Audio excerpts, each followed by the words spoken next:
choose, but I'm gonna love the way you say. Well, good morning. I'm driving back from North Carolina from delivering food and supplies up here. And I had a very interesting encounter yesterday. I call them divine appointments. And it's amazing how God sets up things for us and for other people in advance. And so what had happened is a couple of days ago, Ilona from North Carolina was in a small thrift store situation, and she doesn't normally go to this place, and she just felt like the Lord told her to go in there and look for a couple things, and so she did. And as she was in there, she was standing in line. There was this lady talking to everybody so enthusiastically about this food ministry that she was in the process of launching. And so Ilona went up to her and tapped her on the shoulder and began to have a conversation. And it turns out that this is another individual that God has laid a ministry of meeting people's needs in a very difficult, poverty-stricken area up in North Carolina due to hurricane situations and also just local poverty. And she began to have a conversation with this lady named Hillary.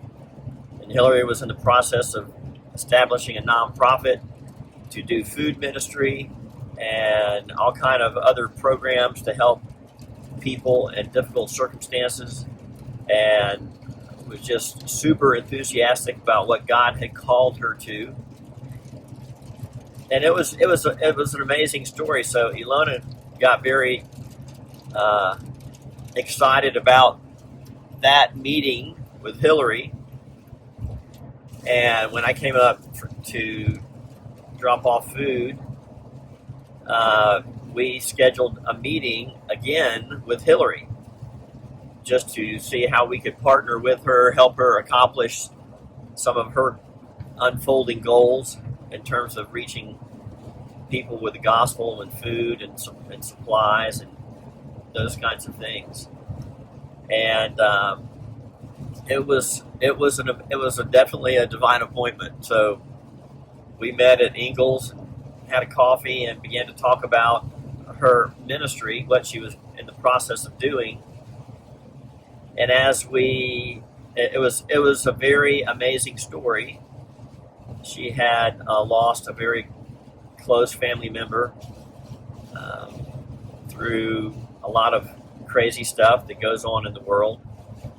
And she was naming the ministry after her daughter that she had lost. And God was just really opening up the floodgates of heaven and giving her all kind of divine appointments. I guess we were kind of one of them. So anyway, we began to talk, and she was a nurse and had a medical background. So as we were talking, she just mentioned that ways we could partner with each other to provide food and supplies to the local area up there. But she mentioned that she had some back pain, and she had a bone spur in her left arm shoulder area, and she could not lift her arm really above her shoulder. And she had this for quite a while. And so I was explaining to her, I said, well, one of the amazing things about providing food and supplies is that when you present the gospel and the power of the gospel, like Paul said, I didn't come with lofty words. I came with an example of the power of Jesus. And I explained to her, I said, that's really when you combine impacting people with the good news of the gospel of Jesus, and you introduce them to the Creator, as you're giving them food and supplies and much needed resources. I said that's really a ministry game changer. That's the 1-2 punch, so to speak, to really lead people into a living relationship with their Creator. Because it's not about activity and all these great things that we all do for the King and for the kingdom. Those are all very, very important. But the number one thing, I was just listening to a podcast by John Eldridge, the number one epicenter thing that goes before all of the stuff is leading people into a personal, connecting, life-giving relationship with Jesus Christ, with Jesus. And so when you combine that with all these other things, I explained to her, I said, if you get a 5,000 square foot building and all kind of stuff that she's working on, all that's great, and it's great to be able to provide for that. But please make room for people hearing the gospel in that environment. And I said, that's what's going to make your ministry explode. When you're leading people to Jesus in that environment of giving them much needed relief, supplies, food, etc. And anyway, so I just asked her at the end, I said, would you mind if I prayed for you? Because we prayed for her and the ministry and all that she was doing. But I said, I'd love to show you that God can heal your back and your bone spur and all that kind of stuff. And I said, that's a reality of the goodness of Jesus that every believer has access to. Every believer can appropriate in their own life and in the lives of people around them. The gift of healing is one of many gifts of God. But I said I use that so often in my ministry when I'm trying to evangelize people or tell people about Jesus. I said a lot of people will argue till the cows come home about all kind of theological issues and differences and political stuff. And I said, but what I have found is when you just ask people a simple question, what is it you need from God? What do you need? Where do you need God's help in your life? Relationships, financial, job, family. There's all these different things, school. And so she had an immediate need for physical healing. So anyway, to make a long story short, I explained, I said, I'm going to show you how I'm going to pray for your back and God's going to heal your back. And I said, I want you to understand that I have nothing except Jesus. Jesus in me, the hope of glory. And I said, I'm nobody special, but God will use you the same way. So we ended up praying for her upper back, for her lower back, and God totally, radically healed her back, upper lower back, and her bone spur in her arm right there on the spot. And when I said, now don't be nice, tell me the truth after we prayed. I said, just walk around, move your arms, see if that feels any different. She started walking around and she took her arms and could lift them above her head, where normally she couldn't lift them at all, not even above her shoulder because of the level of pain. And then she put her arms behind her back and did some of the, physical therapy stretches that she could not do before. And God had totally healed her bone spur, her back, everything. And she was blown away. So here's a little video of the interview with Hillary, just real quick. But the reason I share this is because I want people to know, that's what Scream and North Georgia Food Outreach has always been about. It's about relationship. At the core, it's always been about leading people, particularly children, young people, into a vibrant, alive, life-giving relationship with Jesus. That's what it's about. That's what all the fun, all the retreats, all the crazy games, all the wonderful deep worship, all the activities, anything we do is to set the stage to proclaim the gospel and lead people, particularly young people, into a relationship with Jesus. So listen to Hillary's divine appointment and what God did in her, and I'll be back in a minute. My name is Hillary. I met Mark today and we had a long discussion about the power of touch and the power of God's healing. I received a healing and a blessing today. I couldn't move my left arm very well, and he laid hands and prayed with me and commanded that my body does what my body's supposed to do, and I couldn't lift my left arm off my back. I want you to watch this. I'm telling you, I couldn't lift it off my back. And you said you had trouble lifting it Yes. to the side. I would have to lift it up like this. And now this is what I'm doing. Yeah! So praise Jesus. So that was a video clip of Hillary sharing what Jesus did for her, just in a random meeting at Ingles over a cup of coffee. And God is so good. He cares about the things in our life that we need help with, the things that are holding us back, the things that are, the difficulties that we experience. And it's so easy to just ask people, hey, what do you need from God? How can I pray for you?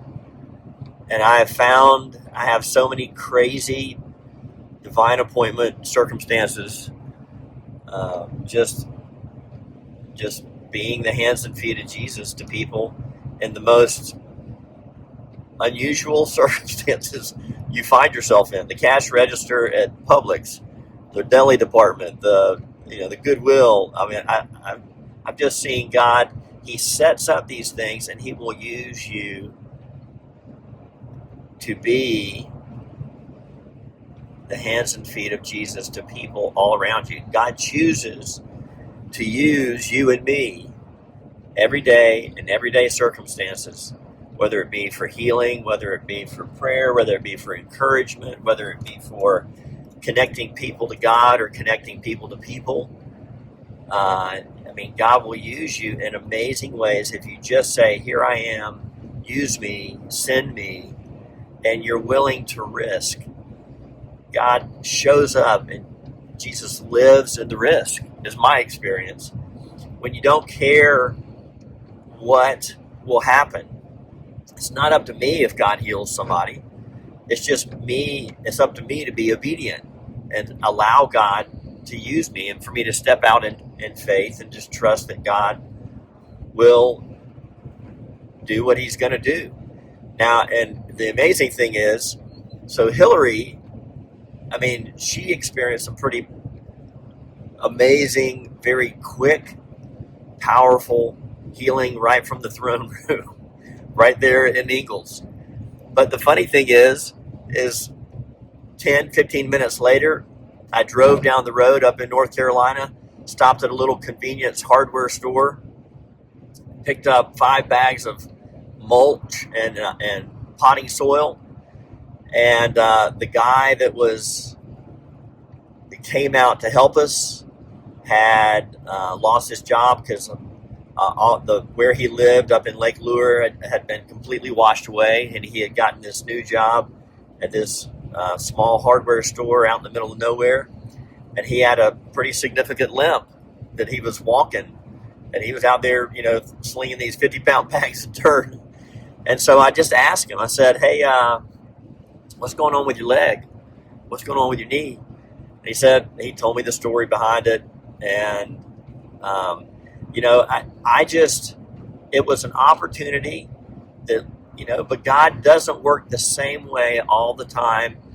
And so as a matter of trust and a matter of obedience, just stepped out and say, hey, I just prayed for a lady down the street at Ingles, and God completely healed her back, her bone spur, everything, all the pain in her arm and her back.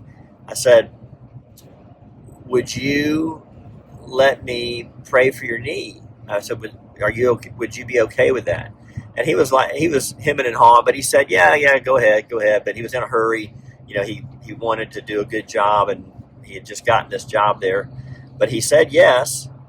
So I took just a minute or two, if even that, to pray over the pain in his leg and his knee. And from all appearances, nothing happened. There was no reduction of pain, no physical healing. I got to ask him. I said, now walk around. I said, don't be nice. Tell me if it still hurts. And he said, yes, just the same. Nothing's happening. So I said, well, thank you for letting me pray for you. I said, know that sometimes God responds over time, and then sometimes we need to contend for our healing. And I said, God still heals today. And, and I just encouraged him. He said, thank you very much. And he went back inside. But, that was a couple of things, 10 or 15 minutes apart. One person gets radically healed. The other person, from all appearances, nothing happens. And so I don't have an answer for that, other than I know that God calls us to be the vessels in which he pours himself out through to the world around us. So I just want to encourage you to step out in faith and be the hands and feet of Jesus, and watch what God will do in you and through you to your everyday encounters with bank tellers, grocery store clerks, Goodwill people. I mean, I have some just crazy stories. People at Lowe's, at the garden department. I mean, it's amazing. God will set you up if you just say, God, what I do is I wake up in the morning and say, God, I pray for divine appointments. I pray you bring me into contact with people that need you. And quite often he will do that. So anyway, I just wanted to encourage you with this story for Hillary, and living in the tension of the now and the not yet. Not everything is perfect. Not everybody gets healed. But my experience is that at least probably on average 8 times out of 10, either people 8 to 9 times out of 10, people receive a measure of physical healing when you pray for them, or they get totally healed. So that's just a powerful tool for sons and daughters of the King to allow God to use you and appropriate his presence and his power in you and through you to the world around you every single day. And the amazing thing is, when people get healed, whether they're believers, I mean, I got a lot of stories of praying for people. They weren't Christians. They weren't believers. In fact, a lot of people were in the occult, all kind of crazy stuff. God heals them right there on the spot, and all of their arguments, all of their concerns and complaints against God melt away like a hot knife through butter. And their spirit is opened up by the goodness of Jesus. And I can't tell you how many times I just pray for healing and people get healed, and then all their arguments go out the window. And I just explained the gospel in real basic terms. Would you like to invite Jesus to be the Lord of your life? And people go, absolutely. I can't believe this. Where has he been all my life? So it's a powerful tool for evangelism. It's a powerful tool to connect people to God and people to people. So anyway, I just want to encourage you with this story. Know that God will use you, in you, through you, to everyday circumstances. And I just wanted to encourage you by hearing that story. So have a wonderful day. Jesus is Lord. He cares about all the little things in our life. And he's there for us. The Bible says he'll never leave us, never forsake us. He wants to use you to be His hands and His feet. Have a good one. You choose, but I'm gonna love the way He says to love, trust the way He says to trust. This world alone will never be enough, so I'm gonna walk with Jesus. I'm gonna walk